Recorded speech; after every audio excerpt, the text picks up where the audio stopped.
Dear friends, I want to thank those of you who responded to my call last week.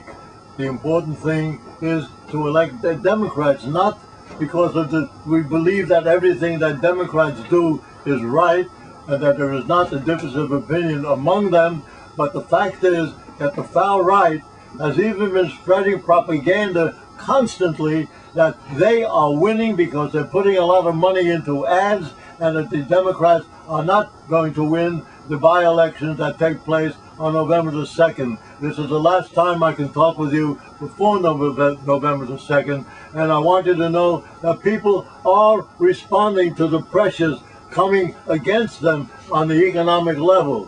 For instance, on the question of the foreclosures, there has been a counter movement that is not fully expressed in the news, but I did pick it up in the New York Times, and that is that many cases around the country are being brought against the financial institutions that are foreclosing, to stop them from foreclosing and give them an opportunity to sell their own property, out of which sale they would pay back the mortgages and have some capital left for themselves to continue to develop their lives and to stay alive.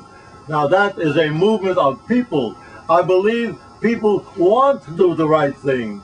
They know that they want to do the right thing, but what they better believe is that if the Republican Party wins the control of the Congress, and then again the presidency in 2012, this country is going to a very, very dire condition, with all kinds of prejudices coming to the fore, and it could lead to many violences of different kinds in our country. It is a dangerous moment. We had a glorious moment in 2008 when people got together who didn't agree on many other things, but they agreed that things had to change in our country, and we had to get out of they call it a depression. It isn't. It's not industry that failed. It was industry that was taken away, and that finance capital failed us because they're controlling all around the world.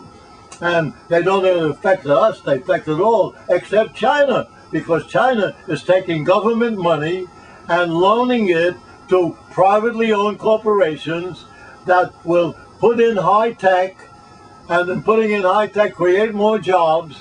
And in fact, if you look around your cities, all of you, you will find the big glass buildings going up. And that glass is coming from China because a few years ago they built the factory to develop the solar glass, and it turns out that the American financiers did not want to build the factories because they weren't sure that they would get a return.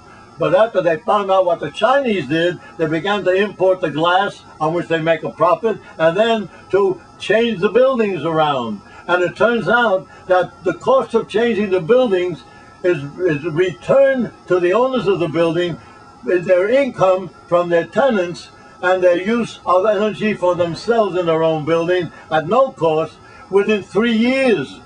And after 3 years, they are getting income on the installation without any further investment, having gotten their whole investment back. For that reason, finance capital in this country is spending their capital or investing their capital in the rebuilding that's taking place, and the building with glass. And where do they get the glass? They get it from China. They're not going to build a factory here because it doesn't pay to put that high tech in, because even if they now build a factory, they'll be able to get the glass cheaper from China.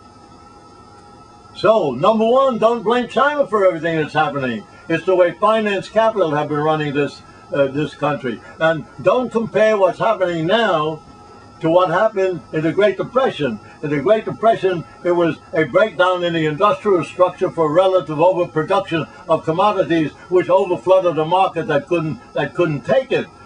Here, it was the fact that finance capital moved the production out of the country, reducing its consumption levels, and finally resulting in an overflow which they cannot absorb. And they were the first ones to get bailed out because they had pulled a lot of fast ones. It has to come to an end. That will not come to an end if we do not still control the Congress, in spite of anything we dislike about what Obama is doing. And I would express myself very clearly on that.